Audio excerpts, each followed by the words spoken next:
but it is really fun to watch. There's so much action that happens, and in a moment's notice, suddenly things can spiral out of control. But let's go ahead and start with introducing these players. Starting up here in the top right-hand side of the map, we have the blue Terran player. He is MarineLorD, using Coca.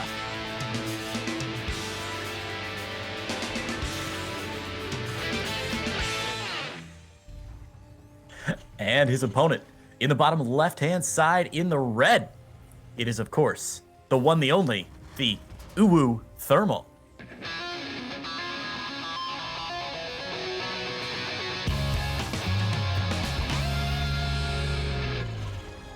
I didn't know players were allowed to play with tags that weren't their actual name, Fear Dragon. I thought that was that sort of maybe that docking is points or his something. actual name.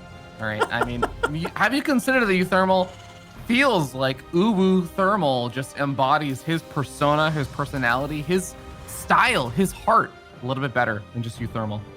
And who are we to judge? Who are we to judge?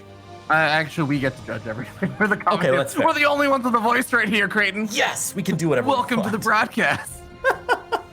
Well, Robbie, this has been a promise to be a really interesting series. I love that MarineLorD's being so cautious. I mean, look at him already scouting out with that SCV. uThermal's a player who's not afraid to throw down 3 proxy racks or something. And I think MarineLorD, our French player, being really smart to check around to make sure that he's not getting juked. You really don't want to get dunked on in your very first game against a really tough player like uThermal. Yeah, especially since he is going for that 1 racks expansion play, which means that he's gonna have a slightly later factory and everything compared to uThermal, who actually is going for double gas. If there was a proxy or something, then MarineLorD might have been in trouble if he didn't end up scouting it. So I like that he is playing a little bit more middle of the road for this kind of opening. He's gonna just play it a bit safer, but uThermal with that faster factory is gonna have the more typical, I would say, TVT opening, and will be able to pump out a few Hellions, put on a little bit of pressure early on, and see what he can get done. This is one of the things that makes TVT so good these days, Ravi, is it's not just like the end game, late game TVT is fascinating and complex, but there's always that element of danger, that hint, that whiff that something could go terribly wrong at like the 3-minute mark. And I know it's not the most exciting game to go over, but every now and then, if one Terran player is able to snipe down the 2 Reapers and 1 Hellion of the other one and just end the game at the 3-minute mark, it always keeps me on my toes here at the beginning of a TVT. No, I think you're absolutely right. It's one of those parts of TVT, which I actually think is a really important part about StarCraft, is that you have opportunities to outclass your opponents. And uThermal, MarineLorD, both really, really top-notch players. So I don't think that we'll end up seeing a big, like, suddenly the game ends moment here. But it's something I really like about the matchup, where you do have that ability to just be like, no, I'm actually 10 times better than you. I'm gonna out-micro you with my first 2 Reapers and like 2 or Hellions or 3 Hellions, and I actually just win the game right there. Like, that's how it ends. You don't even get to play a 8-minute or 10-minute game against me because I'm that much better than you. I like that the matchup actually has some of those moments, but I'm not expecting that to come into play with these 2 players. No, definitely not. It's always a chance to be surprised, but you're absolutely correct. As we see, both players do have that 1-1-1 finished up. Tanks already coming out here for MarineLorD and uThermal, just getting chased back to his natural here. I don't think we'll see too terrible much early game aggression. Looks like both players playing it ultra safe, Ravi. Yeah, I like this move over here from uThermal. He actually pulled up his units, didn't move across the map despite having the 1-1-1 opening over here. So he was the one that was allowed to be aggressive a little bit earlier on, but he didn't even really bother scouting around. He didn't go across the map because he was waiting for that Liberator in case his opponent, first of all, decided to move across the map. He had the high ground advantage, but now he has so many early game units that he's going to hit with a 1-2 punch of the Liberator and the rest of these units. Siege Tank is finished up over here. Is uThermal going to be able to make this work? Man, I just don't know. The SCV pull from MarineLorD shows that he's a little bit nervous about this push. Already a lot of lost mining time, but there's a Viking out. There's a Siege Tank on the high ground. MarineLorD has been playing safe this game, Robbie. Opening, as you said, with that big scout to make sure he didn't get caught. Early game economic advantage, and with the tank and the Viking out, he just wants to make sure that exactly what uThermal just tried to happen didn't happen. So a good hold there from MarineLorD, and I think he prepared very well for the aggression that we should expect to see continuing from our Dutch player uThermal. Yeah, the really fast tank, I feel like, I totally agree with you. I feel like it really caught uThermal a bit off guard there. Usually it's going to be like a fast Cyclone or something that comes on out, is a little bit more defensive against just the early poking at the fronts, but well done by MarineLorD. And I think that uThermal definitely wanted to get a bit more damage done there, but he kept the units alive. They're going to be somewhat useful for poking in, getting some map control later on. uThermal's still going to be playing a tiny bit from behind here, though. Yeah, uThermal managed to, uThermal managed to snipe down about 6 SCVs there. But if you look at that worker count, you can see that MarineLorD's early orbital command is really paying dividends here in the transition from early game to mid game, where he's still going to be economically ahead of his opponent.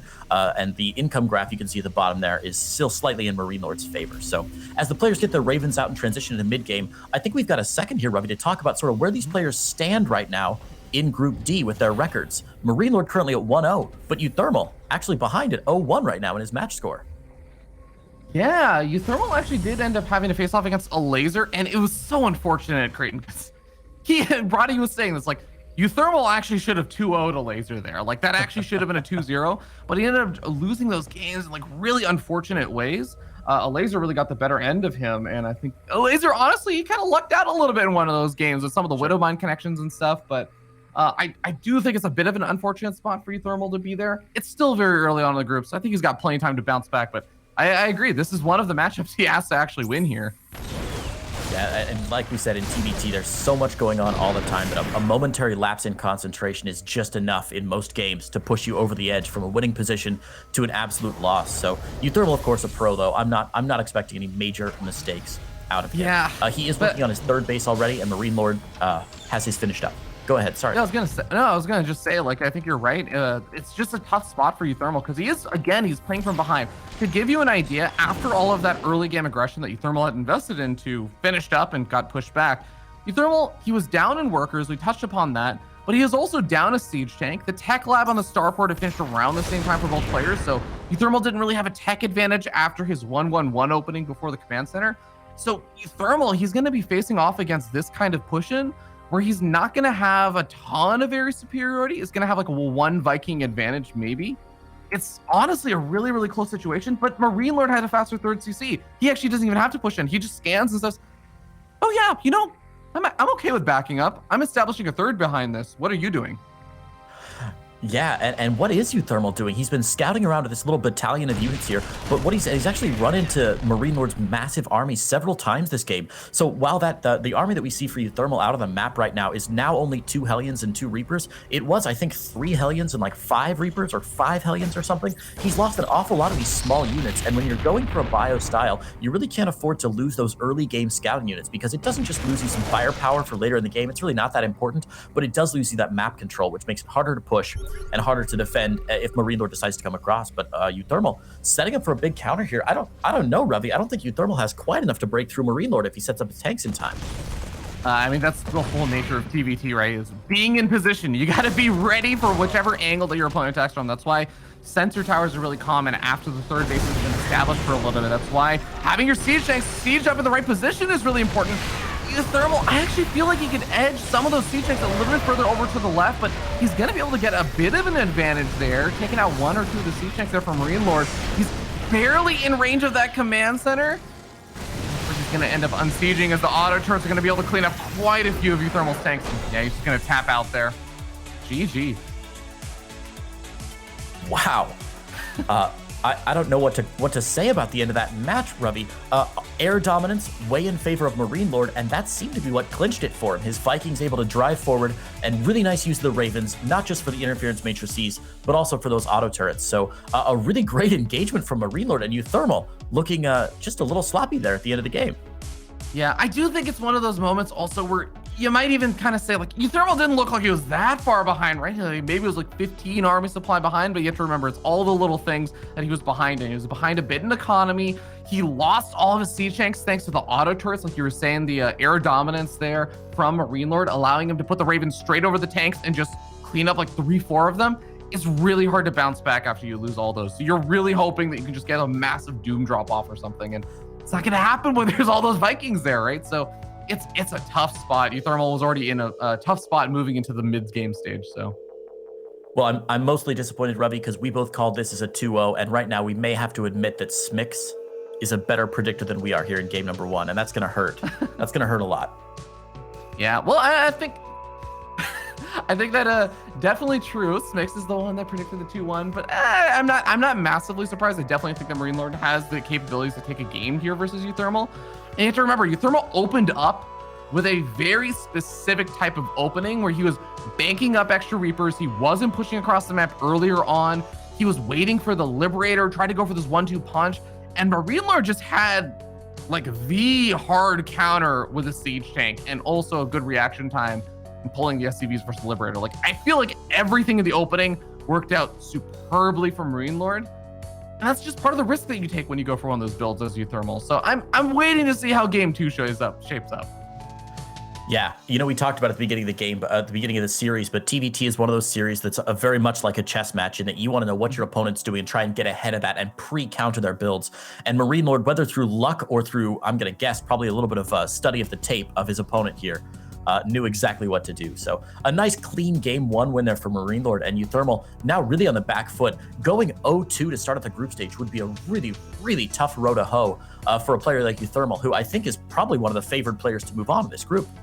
Yeah, absolutely. I think most people look at this group and they say, well, Pure Marine maybe probably first place because he's the EPT king, right? And then you have uThermal, who I think a lot of people would look at it in second place, especially since Alazer usually the past like 2-3 months has not exactly been performing super well, but Alazer getting the victory over uThermal. If MarineLorD's able to get a victory over uThermal as well, like, you're right, that actually puts uThermal in a pretty awkward spot. Definitely. Well, as we load into map number 2 here, Ruby, if you were uThermal's coach right now, if you could be in the corner, rubbing his shoulders, being like, all right, buddy, you got this in round 2.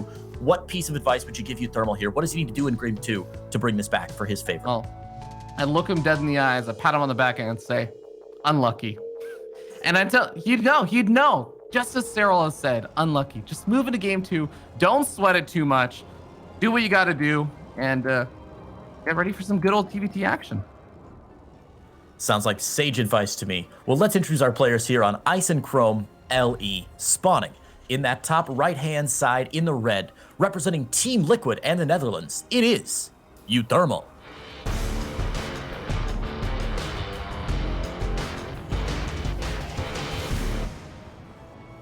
And down to the bottom left-hand side of the map, we have the blue Terran player for representing Team Coca and setting up 1-0. It is MarineLorD.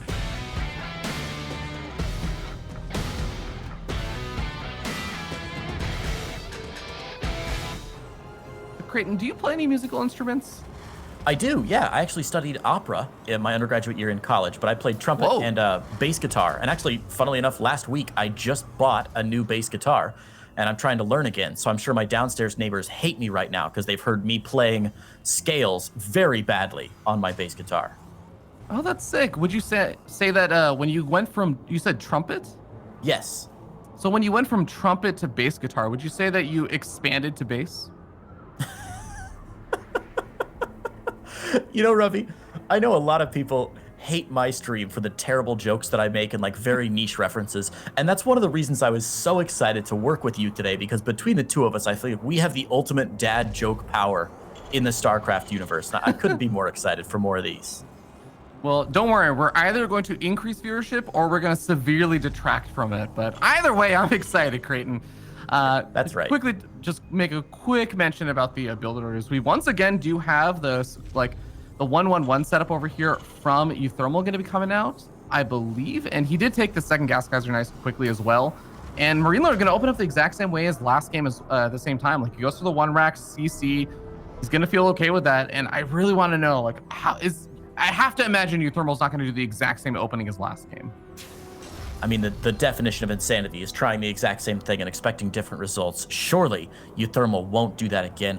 We do see him playing it very safe, though, getting that first Reaper shot off here, and this little Reaper duel should drive MarineLorD back away. You know, this is not an engagement that MarineLorD really wants to take to get, you know, sniped, to lose his scouting Reaper that early in the game, but he has confirmed, of course, with the Reaper on the low ground that uThermal is going to get the command center before Starport this game, so a bit of a change up, but similar to last game, MarineLorD starting slightly more economically focused, and uThermal getting a bit more aggression. But oh, look at this, MarineLorD sneaks into the main base here. Yeah, gonna be able to delay that starport. That's definitely nice and gets a full scout out on everything over here. I would actually say, really importantly, the big scout that would be a difference from the last game is the fact that there's a reactor being built on that barracks this game. There's not going to be 4 Reapers and a handful of Hellions making their way forward, because, yeah, it's the more typical kind of setup over here. Maybe with even like 1 or 2 fewer Hellions than you might sometimes see. Yeah, you know, both these players just doing so well this game already. I always tell the viewers on my streams, like, people are always like, oh, it's so boring in the early games because nothing happens. And I always say, yeah, that's because these players are so freaking good. If one of them was really bad, something would be happening right now. Somebody would be taking advantage. But as it is, there's a lot of respect being shown on both sides here as the build orders start to really coalesce. Reaper is going to get sniped there. But again, uThermal spotting the reactor on the barracks and the rest of the tech there from MarineLorD. Do you see any advantage yet in this game, Ravi, or does it look fairly standard so far? I mean, usually when you go for the 1-1-1 setup that uThermal goes for, you want to do something somewhat aggressive, like early on. You want to at least do a little bit of poking and prodding. So it's just straight up because you end up getting your command center a little bit later. But I think there's still plenty of time for that because you have to remember the big advantage that uThermal will get with this is that his starport finishes up that tech lab a little bit faster and can maybe poke across the map a tiny bit earlier. He's got that cyclone out as well, so you can kind of poke around with that. But I don't know. I feel like it's not necessarily any major advantages for either side. And yeah, uThermal's even just going to slap down that third CC and just kind of gear up for a later stage game, which I actually really like after how that first game turned out. Yeah, you know, I'm always amazed to see uThermal. A lot of people think of uThermal as sort of a more aggressive early to mid-game player, but if you watch any uThermal games where it does go into the 15-minute mark, 20-minute mark, and God forbid 50-minute mark, he's so effective. And I always love to see him doing a third CC build, and hopefully we can see a bit of a longer game from uThermal, because he really does have significant mastery of his tank positioning and his map awareness and positioning and stuff. So a great player to watch into the late game. Obviously trying to poke up there, but MarineLorD again with that safety tank, with the bunker up front. MarineLorD has an advantage here, and he does not want to give it away, Ravi. Yeah, small little worker advantage and everything is definitely going to be nice. I'm actually really curious how MarineLorD's going to end up playing this out. I imagine it's probably going to be like the typical TVT bio style. I mean, MarineLorD has a little bit of a reputation as being the occasional mech player, and usually you think of that in TVZ, especially if you actually ended up seeing MarineLorD facing off versus, I believe it was Denver a few days ago. Yes. But, you know, every so often he throws out that mech in all kinds of different matchups. It's going to be more barracks being thrown down, though, so it's going to be good old bio versus bio. It's always a tough moment in the TVT as a commentator when you think they might be trying to sneak mech in. They haven't started stim yet, and you're like, oh, is he gonna do it? Is he gonna do it? Oh, never mind, it's barracks. Okay, yeah. Go back to your lives, citizens. Earlier, it's not a massive. Go ahead. Yeah, it's not a massive surprise for sure. It's Ice and Chrome. I think is like sometimes a nice mech map, but yeah, I feel like mech in TVT. It's a bit more rare to see these days. I don't know. Have you seen it as much lately? Well, we've had Braddock on the B stream a couple times. Oh, that's true. So yeah, yes, that would do it. Ice and Chrome is really a cool map, though. I think not just for mech, but overall, like the topography of this map is one of my favorites in the current pool. There are no large sections on Ice and Chrome that are just like these wide open plains that, you know, a circling surround could go into. For the most part, everything you see is either the entrance to a choke point or like a high ground position or their line of sight blockers preventing you from getting onto another position.